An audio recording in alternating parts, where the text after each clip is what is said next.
Why don't we get going? Start by calling the meeting to order. Roger Lang, Here.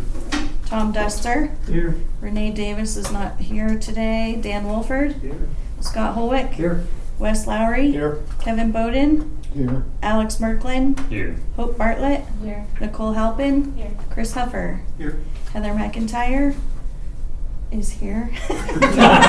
She wasn't answering. Sorry. Yeah, are you sure? Sorry about that. Councilmember Chris. Chair, you have a Okay, quorum. very good. Approval of previous month's minutes. Any questions or concerns about last month's minutes? Is there a motion to approve? So moved. Second? Second. All right. Move second, all in favor, say aye. Aye. Very good. Kevin, water status report? Yeah, thanks, Roger. With Lions gauge this morning was 36 CFS. The 125-year historic average is about 53 CFS for the state. Currently, the call on the St. Marie Creek is the Palmerton Ditch, and that's a priority date of 1865. Call on the South Platte is the Pruitt Inlet Canal with a admin number of 31,000 with a priority date of 1936. Ralph Price Reservoir is at an elevation of 6398.29, which is approximately 15,821 acre feet in storage. We're 98% full. And Union Reservoir is a gauge height of 23.7, or approximately 9,763 acre feet. And that's down 3,000 acre feet, or approximately 76% of full. Basin reservoirs at the end of August were approximately 69% of full. Last year at this time, the reservoirs were at about 71% of full. So we're a little bit behind where we were last year at this time. So not too bad considering we had some pretty hot dry September days. Yeah. Any questions for Kevin? All right. Thanks, Kevin. You got any public invited to be heard? Don't see Don't any. see anybody. See any revisions, agenda revisions? I have one. You have one? I have none. Oh, you have none, okay. Yeah. Okay, speaking of none, development activity. Roger's rolling today. Pretty straightforward. Yeah, I think we will have one coming up here in the next month or so. They're getting pretty close. Some of these developments, they just take a long time to get through the process, and they often start with preliminary plats, and those just aren't ready for your review. So, but I think there's a few coming. You know, for instance, the development off Martin, the long string of apartments, green ones, that's all I can. Do you know, are they doing an addition to what's already there, or expanding that, or I keep hearing that's going to grow? I think they're new ones. I think it's in addition to them, but I'm not 100% sure. I could look that up though for you and find out. Okay, that seems to be just growing. South of 3rd.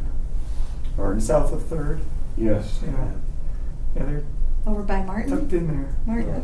East of Is that the true? That's the true north. No, I don't think that's true north. True north is south of 119, I think. Oh yeah, south of Third. This is the one that's just a block south of 3rd.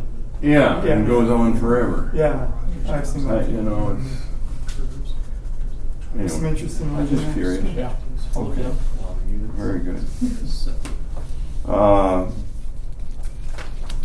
Okay. No more other comments on development activity. All right. General business. Wes, what do we got there? So what we have in front of you today is a sales purchase agreement. It's for 2 shares of Beckwith Ditch Company stock.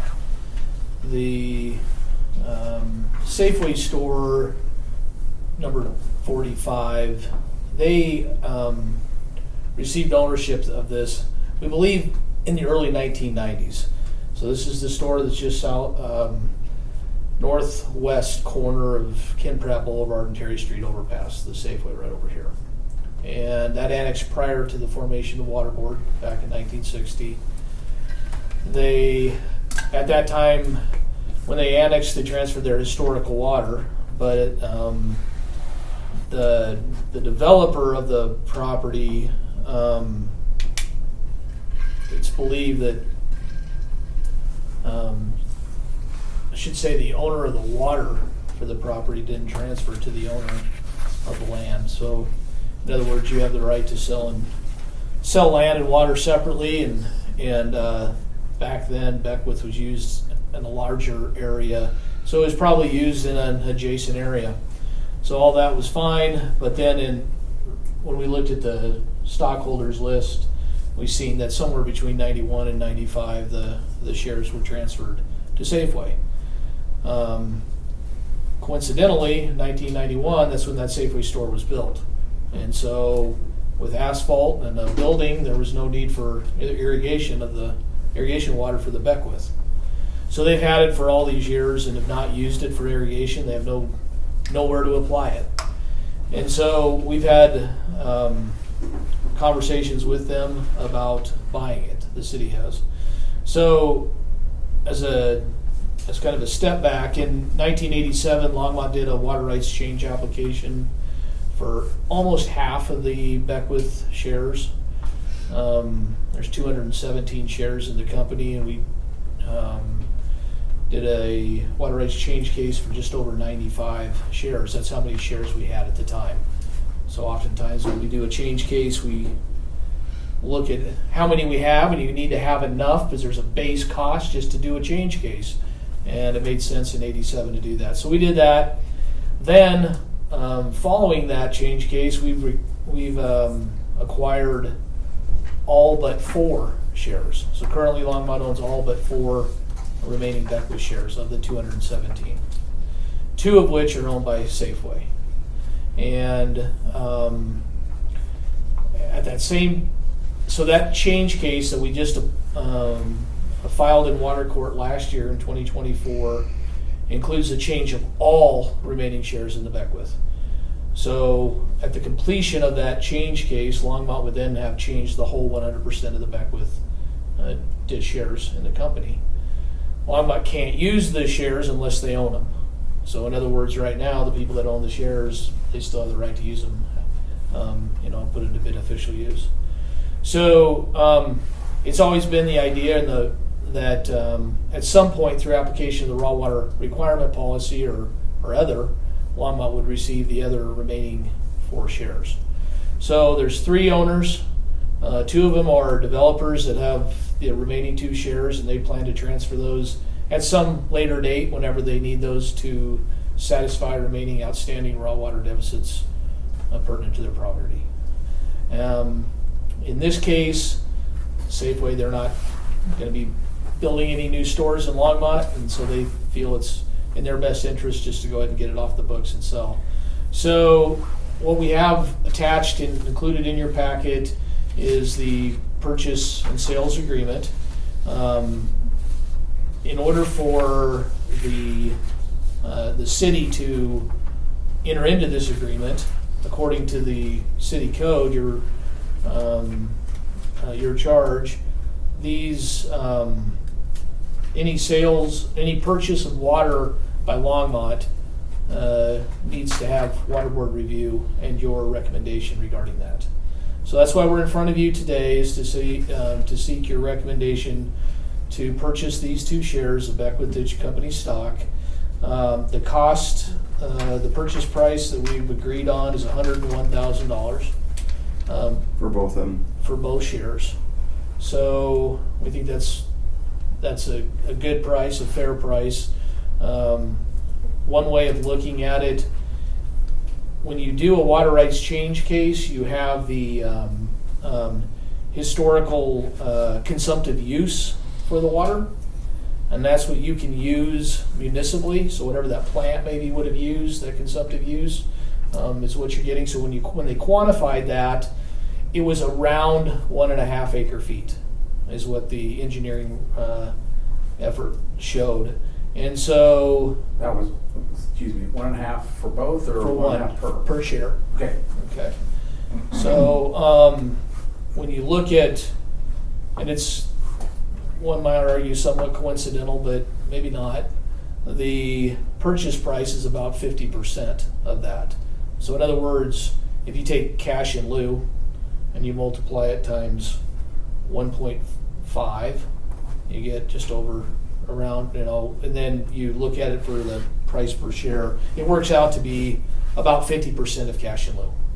So we think that's a good value. That's roughly what we're paying, is about a 50% of cash in lieu. Really, unless you guys have some other questions, be happy to answer them. But again, just looking for your recommendation to enter into this agreement. If we move forward with it, collect signatures very soon, and closing should be able to happen by the end of next month, early November. So what's with the other two shares? So those are owned by individuals or companies, and they have those shares, and they're waiting to transfer those as non-historical. So there'll be a development in the future that'll come through,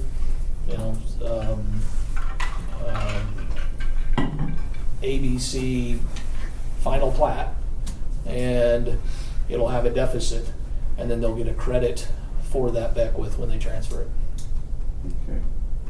So, just like all the other non-historical water rights that we've received, or historical ones, they'll get a credit.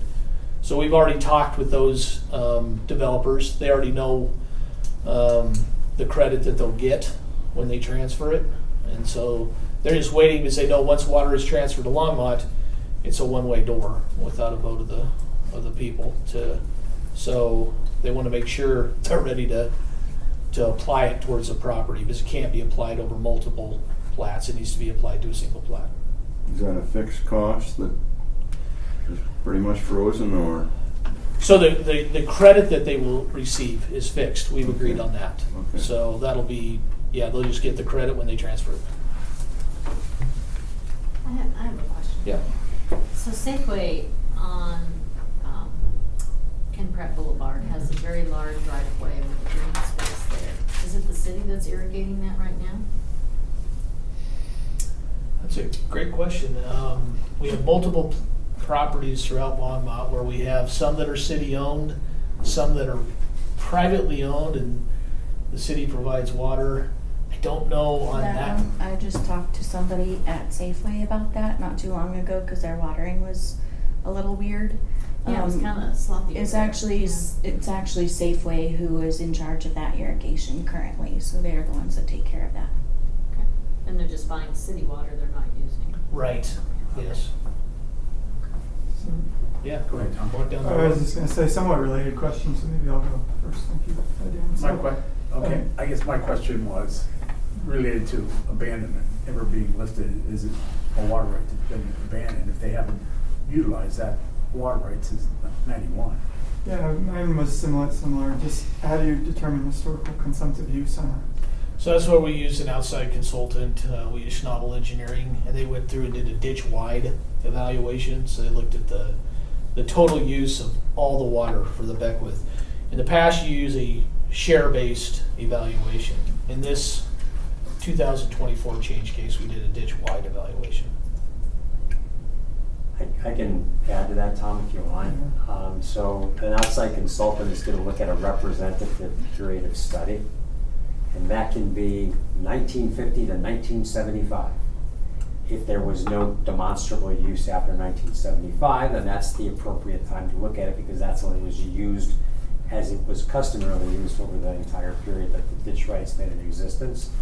So it's conceivable that that's what the Schnabel results looked at, a property that hasn't irrigated and those shares have not been used for that long, or at some point in the past used, and you can identify that with aerial photography, with water commissioner field notes, and that would give a basis of testimony in court if you had to put on testimony that there is a basis of use, and it's not that it hasn't been used for 30 years or whatever that it's been for the Safeway store. So that's allowable. It's subject to opposers challenging it, but that's the way that most engineering consultants would look at it. And then to Dan's point about abandonment, it's very rare, although not completely unheard of, that the state engineer, so the state engineer looks at abandonment on a 10-year basis. Every 10 years, they look at a list of water rights that maybe don't have measurement and don't have any identifiable way of proving that they were being utilized.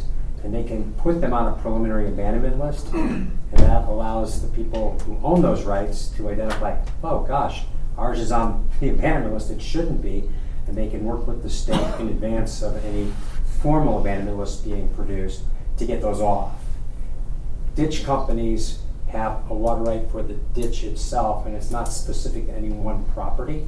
So if you have, for instance, 20 CFS of water applied over a ditch system, just because one shareholder doesn't use it during that period of time doesn't preclude the rest of them from using the entirety of the ditch right.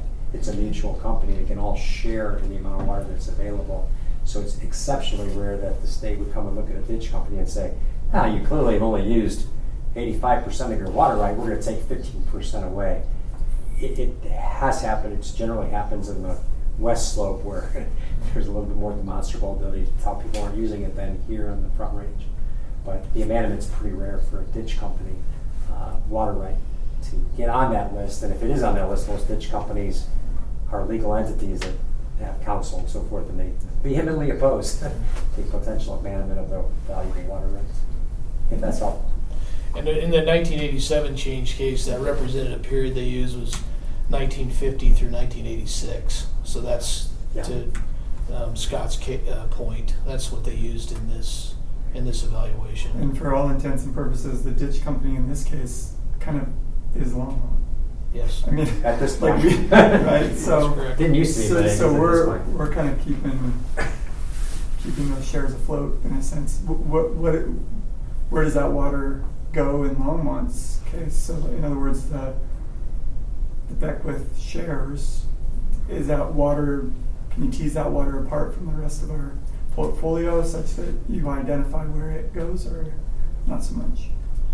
Not sure if I understand. So like, I mean, we have the amount of water, we own all of the share, I mean, most of the shares in the ditch, Yeah. right? And so where does that water go? Okay. Yeah. So for the first change case, the roughly 95 of the 217, we use it municipally. Well, each year we declare to the state how much of that decree we're going to use municipally. Being one of the most senior decrees in the basin, we can take it nearly the entire irrigation season. So we'll put that water into storage, Button Rock, into Union. We'll take it directly into the water treatment plants. Those are probably the primary ways that the changed water was used. And the other water that we've received, not so much with the Beckwith, but for other water rights that come to Longmont that are transferred, if they still have an ability to be used for irrigation, we do a historical lease back. So if water's transferred at time of annexation, but they're only maybe developing a fourth of their annexation, going to continue to irrigate the remaining 3/4, we would then work with them to use that water. But in this case, the Beckwith literally has no more irrigation underneath that ditch. It's just been wholly developed. You see any downside with this? No, I mean, and an emphasis added, this is a very senior water right. It doesn't yield a lot per share, but it's a very senior water right. So it's anytime you can get water, we still have a number of objectors that we're working with. We've stipulated with a couple. There's a handful more that we're going to have to do, and that was expected. But once you can get that decree and make it absolute and start using it, there's really no negative to it. I think where it really benefits Longmont is over time. So even though it's a small amount, maybe on a per share basis, from here to eternity is a lot of water. Okay. And there's enough money in the cash in lieu? Excuse me? How much do you have in cash in lieu to spend on? Oh, more than enough for this. I didn't look at it recently. I don't know if you remember, Chris, but it's Somewhere around 4 million. yeah. Oh, So we won't exhaust okay. the fund for this. And this is, I can't think of a better direct expenditure for cash in lieu of water rights received than to buy water rights. Yeah. So Other questions? Somebody want to make a motion? I would move that the water board approve and recommend to the city council to approve the draft purchase and sales agreement in our packet for the Beckwith, 2 shares of the Beckwith Ditch Company. Second? I'll second Dan, that. second. All right, motion made and second, all in favor, say aye. Aye. Aye. Aye.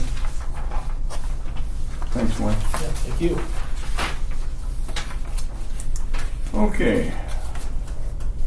You ready for the next one, Wes? Sure. So this month is our quarterly review for cash in lieu, and included in your packet is some background information, also a memo from one of the water board members speaking to methodologies to consider, and then lastly some CBT transaction data.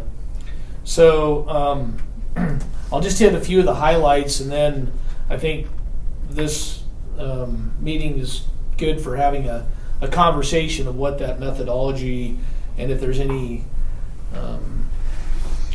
input onto other factors that might want to be considered when establishing the cash in lieu. You guys can have that conversation. But so Chapter 14 of the Raw Water Requirement Policy pretty clearly states what the basis for Water Board's recommendation should be. And those are current cost of new water supply projects identified in the Raw Water Master Plan, current market value associated with the purchase of CBT water, current market value of non-historical native basin water rights, and then and that's it. So you kind of got these major categories. What's been discussed in the past, that sometimes it's hard to get a firm handle on what the current cost of new water supply projects are. Because water supply projects can take decades, and those can move over time.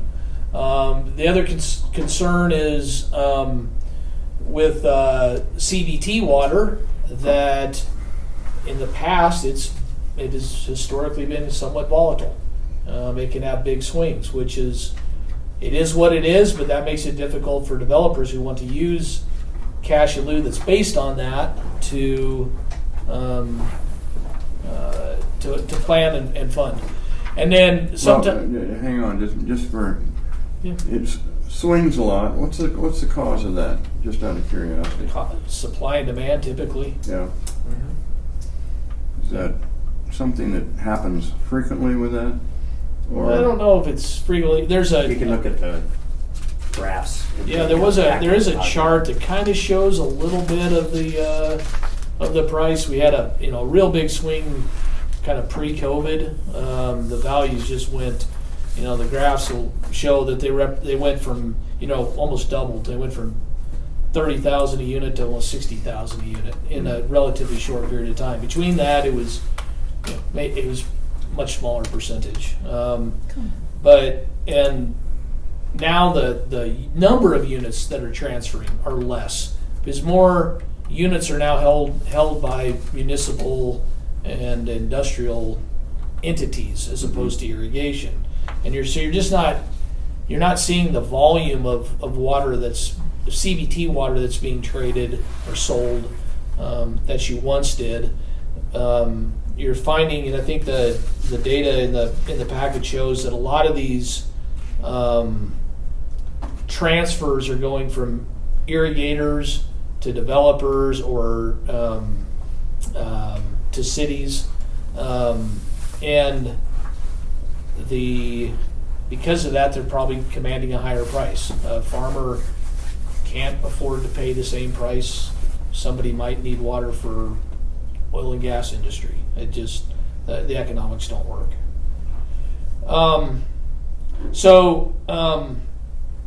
Kind of just following on along with that, back in June of 2024, Water Board followed and heard City Council and management's direction, saying that we want to make a change in June at the June Water Board, take that to City Council for action, and then that would be effective the following January 1st. So we wanted to emphasize that a little bit different since 2024 now is that cash in lieu will be changed once a year, not quarterly. If you look back, and we didn't include it in the graph, but if you look in the whole history, the whole 60-year history of cash in lieu, there was a period of time where it was being changed almost monthly, and that created a lot of problems. We were trying to stay with it, but in so doing, it was really making it difficult for the development community, because you think you're budgeting on something, and then four weeks later it's a whole different number, and then you budget on that, and it was really tough. So this consistency is what was asked for, and I think what we've been hearing is that's really beneficial, especially for the development community. They can know what their cost, at least on a per acre foot basis, will be, and they can plan accordingly, and that's what they really wanted. So with that being said, the current fee for cash in lieu has not changed for getting close to 2 years now, and that's just is what it is. And during that period of time, I think Longmont's received one cash in lieu payment. So it really, I guess you might say, regardless, hasn't had a huge impact to Longmont. We could have changed it 40 times in between there, and it wouldn't have made any difference. And it is an effort. I'll just tell you from a staff perspective, it's not easy as just, well, let's just change it. There's a lot involved from a staffing level to get that through. And so because of all that, again, emphasis added, doing this once a year makes a lot of sense. That being said, Water Board has told staff that they would like to look at having an additional evaluation criteria considered. So if you read the code, it says what the basis shall include. It doesn't say it'll be exclusive to these three things. It says you're going to look at these things, but you can look at other things too. You don't have to. It doesn't have to be limited, in my opinion, to only these three things. And so, with that being said, one of the things was suggested was an inflationary component, something that might represent,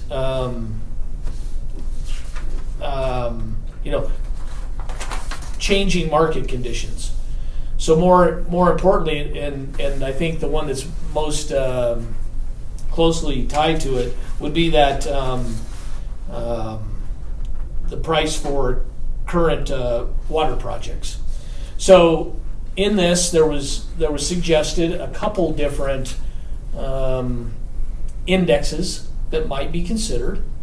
U.S. Bureau of Labor and Statistics Producer Price Index, the Consumer Price Index, and then ENR Construction Cost Index for Denver. Those are just three that were suggested. We actually, some of the Water Board that's been on board for a while may recall, back in early 2020s, so I think we stopped in about 2021, we were breaking out three different costs. We had the cost for development projects, the CBT price, and then the for non-historical. And usually don't have a lot of non-historical data. It's hard to get that in a transparent form where developers are willing to say, I spent this much on this non-historical water. But we do occasionally get that. When we were looking at construction projects, So maybe the best one to maybe think about was future enlargement of Union Reservoir. It's an expensive effort and a costly effort to do an estimate of what that's going to be, because there could be multiple scenarios. You may raise it 5 feet, you may raise it 12 feet, you may raise it 18 feet, all these different things. And so because of that, what we were doing is we were actually using the ENR Construction Cost Index for Denver. It's the closest one. It looks at costs that include, just it wraps a bunch of stuff in, diesel fuel and concrete and labor and all that for construction projects, large construction projects. And what we would do is we would look at that index and adjust the original estimate for the enlargement by that index. And that was a really good, I think is a really sound way to make your best guess. So in looking at the 3 options that were suggested, it's not, it wouldn't be completely inconsistent with prior approach to look at something like, in particular, the ENR Construction Cost Index for Denver. Whether or not that's something Water Board thinks is important to add, whether you'd like to only look at actual known costs and data that we have for water rights transactions. If we buy this Beckwith, you're going to have one water rights transaction that's not going to be CVT. But I think today what was hoped for was to have a conversation. Do you all feel, how strongly do you feel about an index, something that would help smooth out those big spikes? There was a concern that if there was no change for several years, there was going to then be inherently a bigger change in the following year, and that's what I think one of your board members was hoping to prevent, to fall in line with. Let's try to make this more predictable and kind of smoother for developers. So, did Renee put this together? Yes, that's something that Renee put together. So, from that, we just wanted to have you guys to have a conversation amongst yourself. We'll be happy to, provide any information that we can, but we're here to listen to you and what your thoughts are. Whether an index approach is something that should be considered. I don't think a decision needs to be made right now. Again, the decision for the next cash and lieu change will not be until June of next year. But we all know that June will be here before we know it, and so we want to be absolutely clear of what we're using to determine what cash and lieu should be. Wes and maybe Chris, I guess my question is, and I don't know the answer to it, I think it's defendable to incorporate an index into an algorithm for a pricing model. I don't know if the city agrees with that and their legal department agrees with that. So is there any problem with incorporating one for this cash and lieu template if we were to do that? I'm not aware of any legal issues associated with that. I guess personally, I'm a little concerned in that water as a commodity doesn't follow all the indexes,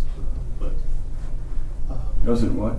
It doesn't follow all the indices that we have here. Mm-hmm. If you look at it historically, it's not even close to construction costs. Construction costs are have so many other factors that influence those, but it is one way to smooth things out. So, but no, I don't know that we have not run it by the legal department yet. Sure. But we can. I mean, when you're looking at rate setting, that's one of the statutory challenges is defendability, right? You can't arbitrarily pick a price and God, we should charge this. It has to have some basis. I think you're right. If you looked at a year by year on the construction cost index, there would be tremendous variability between a unit water price, which you can't identify anyways. You look at CVT as being the most typical unit water price out there, but I think it does have a basis in reality because much of the water price supply and demand is driven by construction of residential and commercial units, because that's what you're supplying more water for, so. Cool, thanks. Yeah, and I mean, to add to that, so when I was thinking through this earlier today and this week or weekend, I was looking at the figures, for example, and thinking about like the cost of water and the way there's these episodic changes that occur and these big spikes that occur, and then it's fairly stable for many years in between. And part of the rationale for going through this process is perhaps to smooth out some of those spikes and kind of like make it a little bit more predictable and kind of a little bit more linear than these kind of episodic kind of exponential curves that are intermixed with these kind of flat lines or something. And so I was thinking, well, the price of water, for example, doesn't necessarily follow kind of an inflationary index like has been said twice now. So I agree with that. However, I was also kind of coming to the realization that that our ability to obtain water has increasingly become not going out into the open market and grabbing water, buying water from somebody. I mean, these Beckwith shares, for example, notwithstanding, but nevertheless, we tend not to do that. I don't think, anyway, in my experience. In my experience, the way that we are increasingly getting water is through large construction projects. So it's things like, when you got firming, where we're obtaining water essentially through firming of water, right? And it's enhancing predictability and things like that. Same would go, I think, with future projects. I mean, the things that we've talked about, for example, have been Union Reservoir Pump Back, and all these kind of like concepts that would be big construction projects, not big water purchases, right? And so, to me, this does make some sense because it's more about the kind of it's more in line with the way in which we actually will get water in the future, or at least kind of enhance our known water or our expected water reserves or something in the future by kind of forming those water supplies, making them more predictable, et cetera. So this makes some sense to me. Legal stuff, I don't know, but yeah. So. I think you said it well, and others have said, when it increases Longmont's water supply, and I think that's the key, the water supply, that can come in different ways. It can come in actual acquisition of water rights, and it can also come in the form of water storage projects, both of which that can increase your water supply. And I think from that perspective, the index being used for increasing some kind of storage project or any kind of water project does have a connection.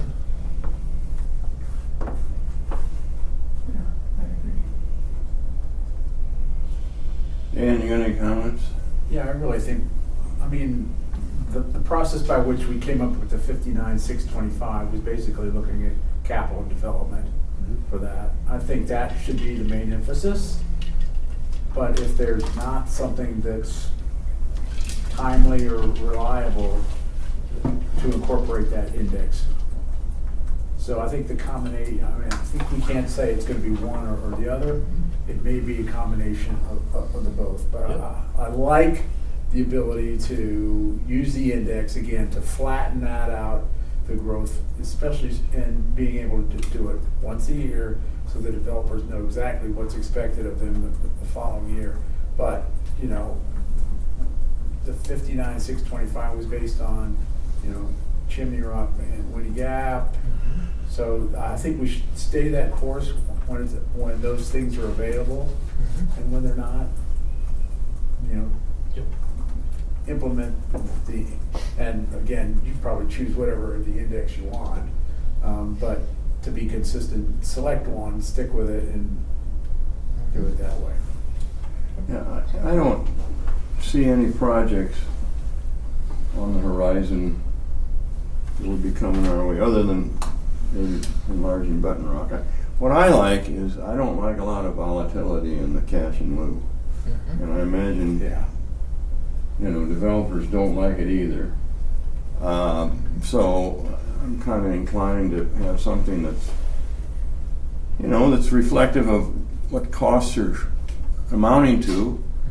And I like the base we have right now. I don't have a problem with going this way, because I think also, I'm not trying to be fair to developers, but for them to understand and not have any heartburn with what costs we're passing on to them. I mean, it's easy to understand. It's a process that I can't argue with much. It makes a lot of sense in a lot of ways. So, hey, I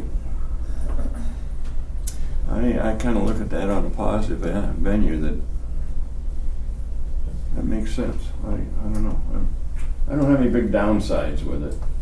I'll push back, and I know that I made an argument for the of course the kind of devil's advocate kind of argument against. If Heather, if you go to one of the figures, either one of the figures, it doesn't matter. Down further, you go further now. Yeah. Graphs. The The graphs. graphs, I'm sorry, yeah, like that one, for example, right? If you draw a straight line between, let's say, I don't know, I'm just picking arbitrarily, January of 14 through January of 2020, right? You draw a straight line in between the points that are represented by those two dates. And the slope of that line is determined by the inflationary index value, right? For 6 years, you're overcharging, not the kind of, I'm sweeping away a bunch of detail here, right? But theoretically, for 6 years, you're overcharging whoever's buying, whoever's paying into the cash and lieu system. You're overcharging them for 6 years, because that straight line will always be above the actual price of the water, the open market price of the water that's represented by the figure here, right? And so if I'm a developer, maybe I say, well, yeah, okay, your inflationary index is great to limit the amount of volatility. However, there's a long period of time here where I'm overpaying. And the best answer is, Mr. or Mrs. Developer, go find your water, bring it to us, and dedicate it. That's right. Because that's the true market price. But but that's very difficult to do in our region, first of all, and transactionally for developers, that would scare them away from investing in our community, because it's just too hard. So you have to go with a cash in lieu to entice development, and you're just comparing what we're charging to what the surrounding communities are, and if you're competitive, you're getting more development. I mean, that's a way that developers look at it. That's the only true way to have none of that, either be overcharged, undercharged, volatility. It's go out and figure it out. It's really hard. So I think that's a minimal risk, and unless the inflationary indices are really steep, given the one cash in lieu dedication we've had in the last year, it's not really moving the needle all that much. So I think I'm in favor of a indexed approach to ensuring that we're not out of whack and 4 years in having to raise it 25%, because that's the unpredictability that we're always worried about. And I think a couple other points I'll make. One that I always make is exactly what you do. A developer chooses to pay cash in lieu. They are not required to pay cash in lieu. They choose that because they're choosing not to go out and buy an acceptable non-historical water right. So that's their choice. It's different. I think a lot of times new developers that come into the community, they hear it's a development fee, they figure it's an absolute. Well, the number is, but if they pay it, that's up to them. So a lot of emphasis needs to be continue to be drawn to that. The other thing that I was thinking about was, now I had one of those little moments. You're too young for that. Well, the other nice thing about using What's the in this water? CPI is if a developer decides he's going to develop, but he's like 10 years out, he knows what that It's projected. generally that step is going to look like. And it's nothing that they can come up back to the city and say, well, you developed it this way. It was like, here's a standard that's set. So, I think the other thing, what I was thinking about, and I don't have the exact number. Chris gave us a pretty large amount that sits in cash in lieu, knowing that we've only contributed into that once in the last couple years. What that means is when we get cash that comes into the cash in lieu, oftentimes it's in there for a while. It's not in one day and out the next day. And because of that, there's an inherent time amount of time that also is factored in, right? So if it's kind of, I always think of it as like buying a stock. You know, if you buy it here and you buy it here, it didn't really matter what happened in between. It only matters when you buy and sell. And so I can empathize with the fact that, you know, developers are, if they choose to use cash in lieu, they have to pay the current fee. I totally appreciate that. But if the then market is whatever it is, that's what it is. And so I think the last thing I wanted to just reemphasize was, as you guys are talking about this index, it's not the only thing that will be reviewed. The city code says you will look at those other things. This might just be another thing that you would consider as part of that when you make your decision. Let's talk about the timing on the decision being made. As far as recommendations, we're almost looking to the next. Did we decide on June, something like Yes. that time frame? Yes. So we can get it to council early fall Yes. and have it effective the next January year. 1st. That's correct. Okay. Diane, you got any comments? You're gonna have to explain this all again to council. Do you have any comments? That's not it. You must be running for office, Diane. You're very careful about what you say. And we're all friends here, Diane. That was said here, so. Okay. Now, I think also, I'd like to also suggest that by coming to the board on a quarterly basis, even though you're not making recommendations, like this month, anyone that's trying to keep their finger on the pulse of what's going on can see what's happening with some of the water rights that you're using to evaluate, i.e. CBT. So when we give you your information, this information is now publicly available. They can go in there and see what CBT is doing, maybe trending up, maybe trending down. And that's, I think in so doing, we're providing a little bit of help to developers to see what's coming in front of them. If they see that CBT is on the incline, they may do just what Scott was talking about. If you want to hedge your bet, maybe consider buying some non-historical water right at a time when it's down, so that then, regardless of what it's valued at when you need to transfer it, you're locked in on your yield. I just back to where I like the fairness of this thing too.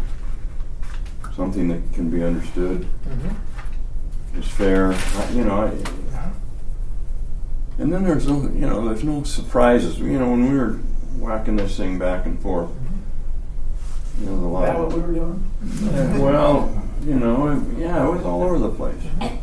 Finally, we settled on an amount. I think most of us are comfortable with the amount where it is. And so, I don't know, I'm just saying, I like to use some inflation number, and there's no surprises. And I think the city's committed to, just by virtue of you choosing to only change it once and setting it into the future. That there says that in my mind, says you're supporting development, because even if the price goes up, you're saying, well, this is what we said we're going to do, and this is what we're going to do. So in other words, if you set the cash in lieu at $59,625, and then 3 months later it should have been $61, maybe, you're still saying, no, we told everybody it's $59,625. And likewise, the reverse would be true, because it's changing. It's not an exact number. It's not something that, and even if you hit it, it would be true on that day. And by the time it goes to city council, it would be true of a different number on that day, and then true. So I think I really appreciate, especially the process that you guys have set up to only change, to establish it in June, give city council an opportunity to accept that resolution and make it effective January 1st, the next day, or Right. next year. I think that was a huge step, I think, in my mind. Takes a lot of the heartburn out of it. And I mean, from a fairness standpoint, I don't know how anybody argues that with that much, but that's just, So my opinion. what we can do, if we'll plan to come back in December. We'll probably have more quarterly CBT data. We may have some more non-historical data. We'll just share that so that anybody that wants to understand what that is, they can listen to the meeting, they can read the minutes, and they'll be able to know that, hey, this is where things are looking. So if we like the indexing thing, inflation, however you want to call it, so from a timing standpoint, looking at what the change has been, looking forward, would we be looking at what the index is starting January 1 next year, and then where it ends up the end of the year? Is that the interval we'd be looking at to make the adjustment?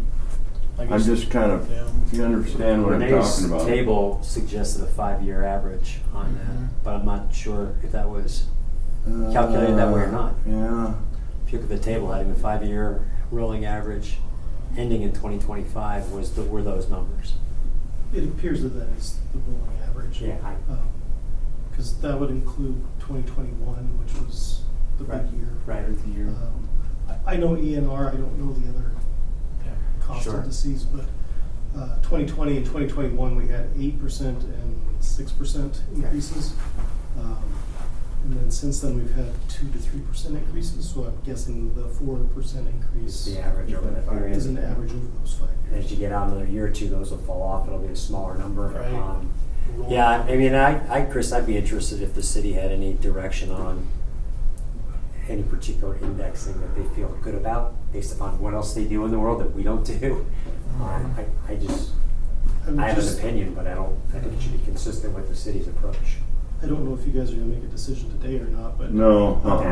the one thing I do know about ENR and the index for the individual cities, so there's a 20-city index, which ENR keeps a very close eye on and updates weekly. The indices for Denver itself, gosh, I don't know, it was a long time ago, 10 or 15 years ago, there was an odd spike in the Denver number that didn't correspond to anything else.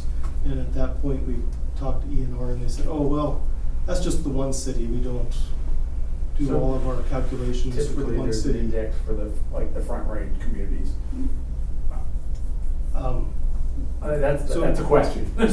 So ENR does not keep up on the individual city indices as much as they do the conglomerate of the 20 cities.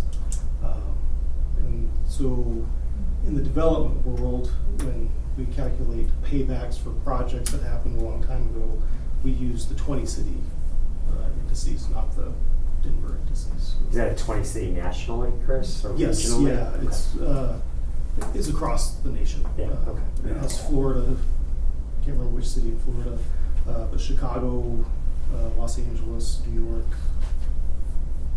I can't remember all 20 cities, but Okay. they're large markets. Really large.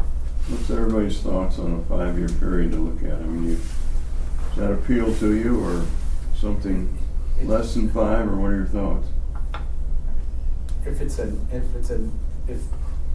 these are indexes that are calculated on a 5-year rolling, I have no problem with that. It's again, once we get started, just to be consistent throughout the process is, I think.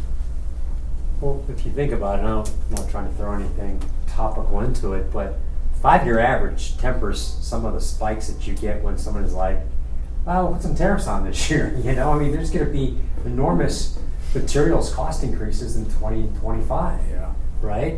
And so it's not going to be a 20% increase because we charged aluminum or steel from. So it's going to have some dampening of that, and I think that's probably useful.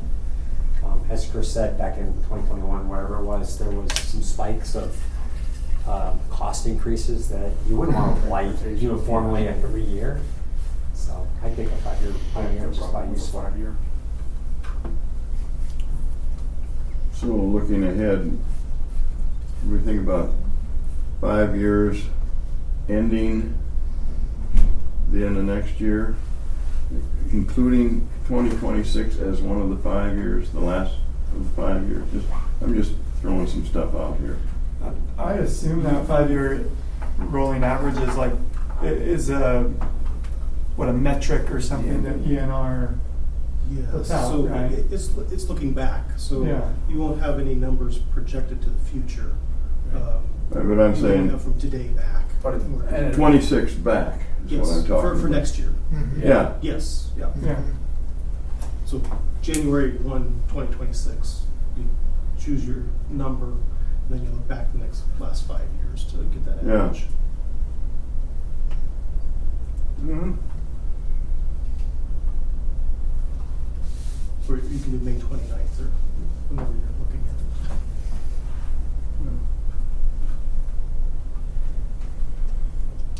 Well, we'll plan to come back in December at your next quarterly meeting. Again, obviously this topic can be discussed again at that time if you have more time to think about it.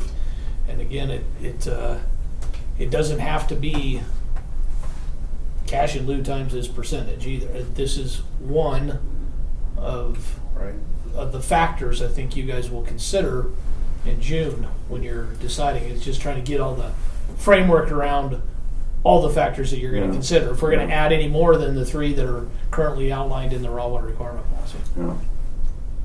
So, Okay. Any other comments? Yeah, got a lot of pluses to it, I think, Okay. Thanks. Move on, thanks Wes, for cash and lieu. Alex, you got something on Windy Gap? Yeah, taking over for him. He's retired. I'll try to do as good as him, but that'll be some hard shoes to fill. In August, the 350-foot tall dam was topped off, milestone which has been the culmination of more than 1,000 days and 3.3 million work hours. Many areas of the construction site are being demobilized as project components are completed. This includes the asphalt batch plant and the aggregate processing facility has also demobilized. Crews are currently working on the finishing touches of the tunnel's downstream portal to have it resemble kind of the natural look of the rock.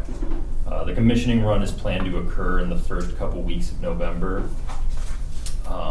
The Chimney Hollow open space, as work on the dam nears completion, the next phase of the project's long-term development is moving forward with the project's recreation partner, Larimer County. I think that's a good reminder that while this will be a pivotal resource towards Longmont's water supply, it will also serve our citizens a great recreational area. And of course, work still goes along in regarding the uranium issue with the dam. Currently evaluating various methods of going forward with that, how to treat it, how to mitigate it. But those are the big things currently going on with the Windy Gap Farming Project. So, the uranium thing, everybody's concerned about what the significance of that is. Mm-hmm. Bigger fish. It's a very positive. Floating fish. Yeah, thank you, Dan. There gotta be some positive with that. But I don't know where they're gonna, I guess they'll study it and. Yeah, they're currently consulting with all the participants on how we may want to go forward. We're evaluating different methods of how we, approach this issue. They're of course, staying in touch with all the participants to make sure whatever we go forward with is to the satisfaction of all the participants.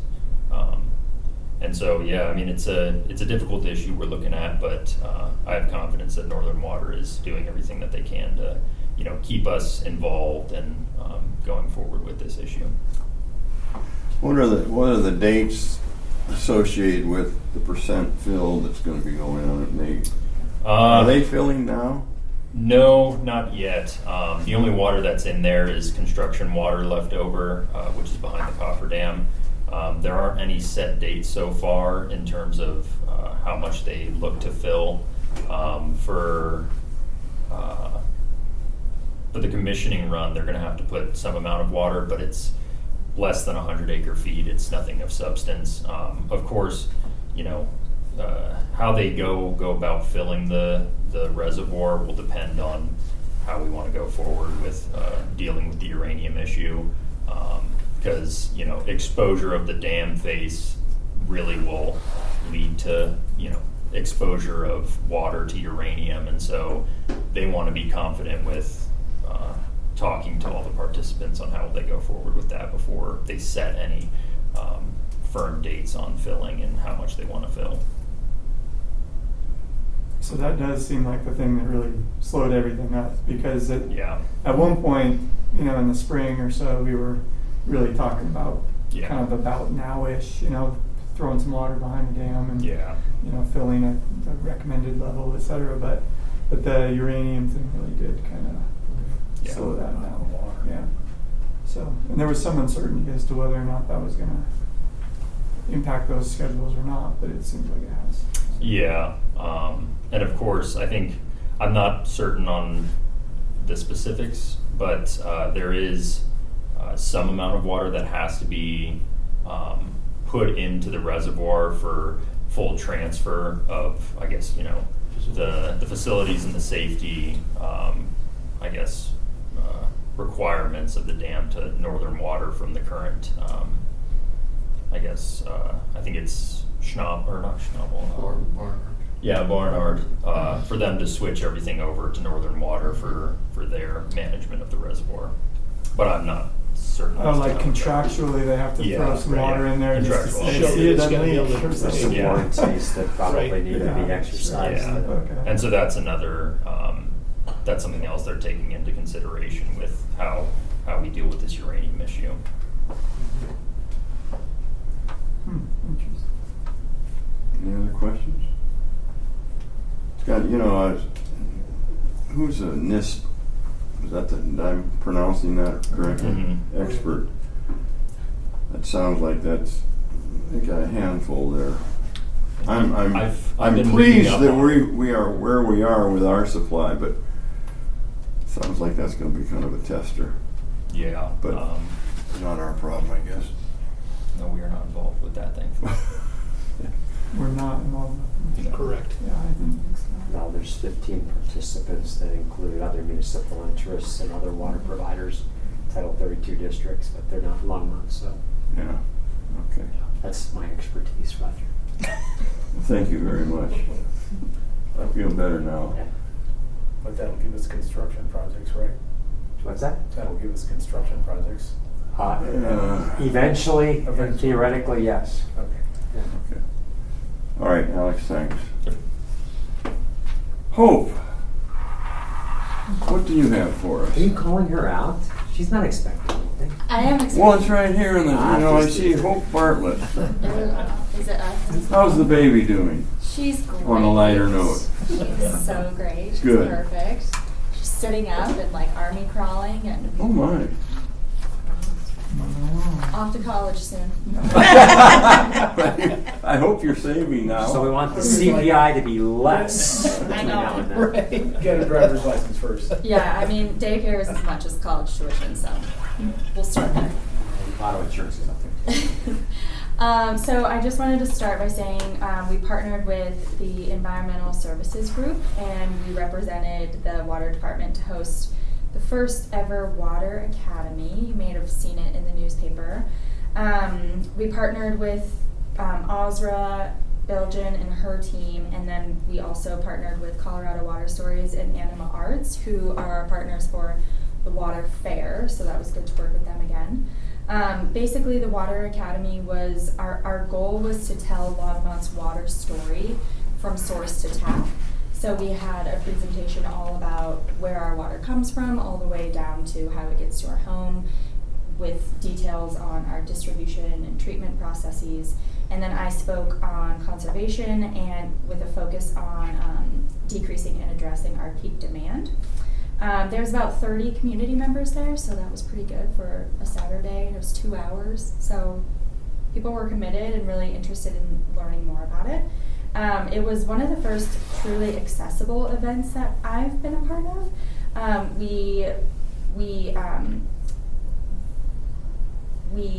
What's the word? We provided Spanish, ASL, and childcare. So lots of good opportunities for accessibility there. I also just wanted to showcase some of the videos that we've been working on. So, thanks, Heather. Okay. So we are working with an outside marketing firm, and they did a couple of water videos for us. So they've done where our water comes from, every drop counts, and then we're going to be releasing another one on where our water goes. And so this is just where our water comes from is on our water resources and supply page, and I just wanted to show you guys. Looks like you'll have to increase. Oh no, there's one. Okay. In Longmont, every drop of water tells a story of nature, careful management, and clean, reliable water for everyone. As the snow melts high in the Rocky Mountains, fresh water flows into creeks, lakes, and reservoirs, pure, untouched, and full of life. Most of Longmont's water comes from the North St. Vrain Creek. This pristine source starts in Rocky Mountain National Park and makes its way to be stored in the Ralph Price Reservoir, storage which is possible thanks to the Button Rock Dam. From here, pipelines carry it directly to our treatment plants, keeping it clean and protected. A second source, the South St. Vrain Creek, flows through the Indian Peaks wilderness. This water can also be stored in local reservoirs or sent directly to Longmont's treatment facilities. The North and South St. Vrain Creeks come together in Lyons, where ditches and pipelines can help move the water into reservoirs or to fields for irrigation. But some of Longmont's water starts even farther away, on the other side of the Continental Divide. Here, water from the Colorado and Fraser Rivers is collected and sent through the intricate Colorado Big Thompson and Windy Gap projects. It travels through the Adams Tunnel beneath the mountains before arriving at Carter Lake and the recently constructed Chimney Hollow Reservoir. From there, it makes its way to Longmont, ensuring our city has reliable, high-quality water. Before it reaches your tap, this water is carefully treated to make sure it's safe, clean, and ready for you to use. Every drop that reaches your home has traveled far, shaped by nature, guided by people, and protected for the future. From the mountains to your home, this is the journey of Longmont's water. Yeah, so we're pretty happy. That's with nicely that. done. Very nice. Yeah. Who Except for did when it that? says treatment center, it shows the wastewater treatment center. That's fine, it's fine. I mean, only we would know that. I didn't comment. Yeah. Only us like water readers would know It's that. treatment, It's but- fine. It's fine. Shout out to Alex for shepherding that while I was out having That's a cool. baby. Nice. That's really good. That's really nice. The firm that we used is called Demodo Marketing, and they're in Denver. So they came up and did all of those photos and drone footage for themselves. So Who's great. recording? Whose voice is the recording? I don't know. Oh, one I of wish them. it was me. How was you initially? And then I'll show you our water conservation one too.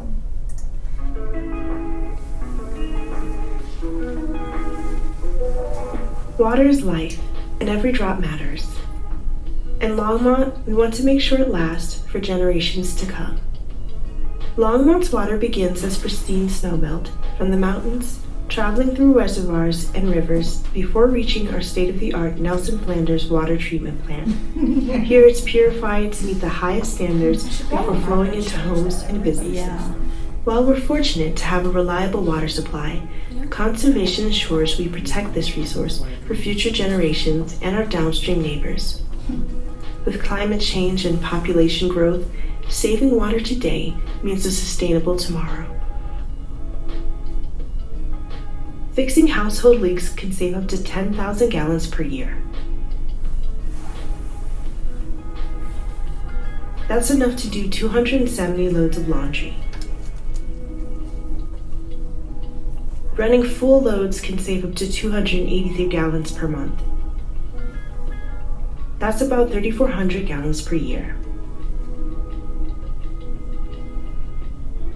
Replacing old toilets with water-efficient models in your home can save up to 13,000 gallons of water per year. Installing a high-efficiency shower head can save up to 2,700 gallons per year. And because less hot water is needed, that also means energy savings. During sprinkler season, up to 50% of outdoor water can be wasted. Reduce your water bill with a free sprinkler evaluation. A household spends on average over $1,000 per year on water. Save up to $380 with water-efficient fixtures and appliances. Longmont leads the way with water-wise practices. From smart irrigation systems in parks to promoting xeriscaping, low-water landscaping that's both beautiful and sustainable. Want to start saving today? Check for leaks and fix them promptly. Upgrade to water-efficient appliances. Limit outdoor watering and use mulch to retain moisture. Choose native plants for low-water landscaping. Together we can make every drop count. Let's ensure a thriving Longmont for generations to come. For tips, rebates, and programs to help you conserve water and save money, visit longmontcolorado.gov/water-conservation. Yeah, so that's kind of our big marketing outreach going on right now. We're going to be doing some social media where they broke that video up into different social media things for us to post short snippets of it. So that's our big outreach kind of stuff going on this fall. And then the only other big update is that we got the water efficiency plan on Longmont Indicators. So Longmont Indicators is a website where community members can go and track all of our guiding city plans. So the sustainability plan, Envision Longmont, transportation roadmap, parks, recreation and trails plans are all on here. And then we just got the water efficiency plan up here. So you can find the full copy here, but then it just kind of shows us where we're at. This is our previous goal of plant effluent, decrease in plant effluent by 10% by 2048. So that's kind of just the headlining goal here. But if we scroll down to the themes, there's these are all of the themes of our new water efficiency plan that we just got passed at the beginning of the year. And so you can go into each one of these themes and find the different goals and actions linked to them. So if we go into each individual one, it will show us where we're at. So we're in the implementation of this. What's left to do by 2026 June is to do our 2025 water audit. So this will just be ongoing, forever. So, and then it also just shows us our who is partnering with us on this. So Michael Castillo, who you all heard from a couple months ago, is our partner for this water audit. So he's listed there. And then down below it shows what related actions are with the plan. So, and then it's not loading right now. I think the website's down, but it will show how this action contributes to the outcome. And it's kind of like a spider graph of how each thing contributes to our overarching goal, which is to use less water. So just wanted to share all of that with you all, and yeah, more things to come. Very nice. Any questions for Hope? Very nice. Yeah. Good job. Good job. And Alex did the videos. I mean, I contributed a little bit. You gave them They the are, water plant air site. Here, use this one. Use this idea. Here's a good clip. That's okay. I let them know where all our water comes from.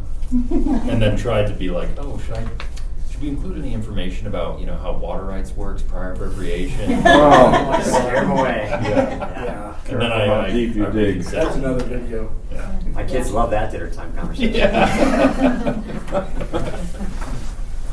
Okay.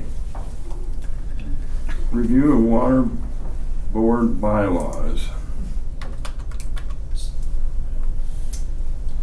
So each year you guys this is an opportunity to review your bylaws. This is how you guys kind of operate.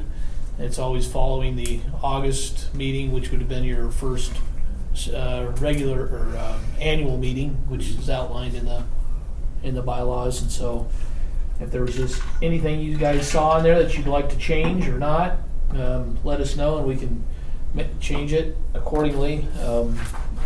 But these are the ones you guys agreed to back in September of last year. I didn't note anything other than what we did last year that I thought needed to be addressed.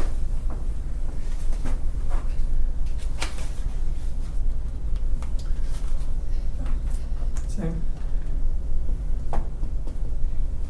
Looks like you guys are pretty comfortable with where they're at then. Yeah. We did a good job last year, honestly. Yeah. We'll It was a make good exercise. Make the so. big change. We'll turn the 16 to a 22, and a 4 to a 5, and these will be your bylaws. We don't need to change them. We don't need to make any changes. No, just to say that they were reviewed and. Yeah, but the so- last time it was that's for changed was change. when That's the September date of change, 24. Okay. right, yeah. So we'll just put in the minutes that they were reviewed Okay. and they didn't have any changes. Agreed. Okay. Very good. Great, thank you. How about major projects? Don't really have anything in there.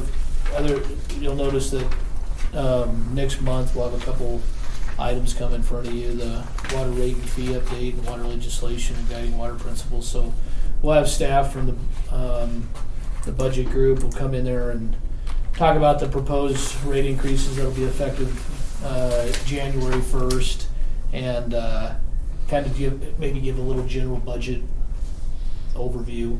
So that group will be coming next month, and then as always, we'll be putting in front of the board the guiding water principles for the upcoming year. So give you a chance to weigh in on those if you still like those or any new ones we need to add. But that's all I really have for the water project status report. You know, major projects, the Nelson Flanders treatment plant, is that anything going on there? Are we just holding our own, or are we thinking of maybe someday we'll do something, or So got a crystal ball? The water department is undertaking a master plan right now to relook at what supply we need, what resiliency and redundancy we need. And as you know, in 2020 there was an election for bonds. We did an $80 million bond election. In 2021 we sold $50 million of those, which we thought would cover the expansion of Nelson Flanders, and then it came back in at $95 million.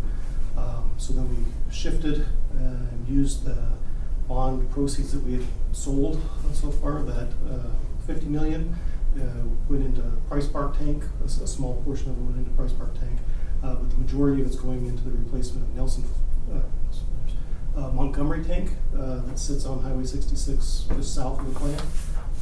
So that steel tank is in bad need of replacement.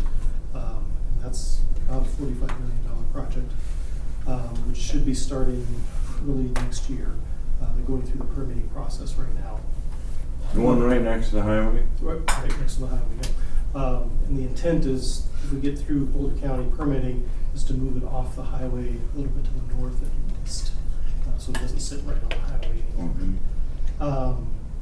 At the plant itself, they've been doing smaller projects, some what we call resiliency and redundancy projects. They put in additional chemical tanks. They've redone a lot of the piping in there that was needed to be redone because the plant's now 20 years old. And there is a valve replacement that's going on right now. But with this master plan that we're doing, we're looking at the whole system and what we should be doing with Wade Gaddis, when we think we need that extra 15 MGD capacity out of Nelson Flanders. Right now we have a 40 million gallon per day capacity that we can treat. The expansion would be about a 15 million gallon per day expansion on there. But recently, this year, our peak day was about 29 million gallons per day that we produced. So we're not bumping up against that maximum capacity of the tank, of the treatment plant right now. So capacity is not the issue. It's concerns with having one plant that's becoming, well, is 20 years old now, and what we do in the future. So does that answer your question? Yeah, go ahead, Scott. I was gonna ask Chris, so I know we have intergovernmental agreements with neighboring water providers as well, so we have emergency interconnects. Yes. Emphasis on emergency, it's not something we're using as a tap, but Correct. what kind of additional capacity, do you have any sense of what that yields on a peaking basis if we needed? So my understanding is that we can get 8 MGD from left-hand water district Mhm. at this point in time with the 3 interconnects that we have with them. There is a 4th interconnect that's proposed with Long's Peak Water District that has not been constructed yet. I want to say that that's a 2 MGD type connection. But that has not been built yet. It's in the CIP out 4 years, I think. Is the Wade Gaddis, I mean, is that still able to be, operational? Every year we prepare it for emergency use if we should need to use it. Every spring they put it through its paces. We have not run water through it since 2011, I think. It hasn't treated water since 2011. We haven't needed it. But we are looking at probably next year or the following year to actually run water through it to make sure that we can meet all the standards and all the requirements. But we'll see what happens with the master plan, and if there's lots of ideas that are being thrown out there to build a different type of a plant there. If we went to a membrane type treatment system, it could be on a smaller footprint. There's an option to try and purchase the property adjacent to it so that we could actually build a treatment plant that could run year round. Currently, Gaddis is only set up to run in the summer. All the settling basins and so forth are exposed to the outside, so it'll freeze and we can't use it during winter. There's an option possibly if additional storage meets all of our requirements, we may take down the plant and put a storage tank there. So a lot of different ideas being thrown out. Okay. All right. Any other questions?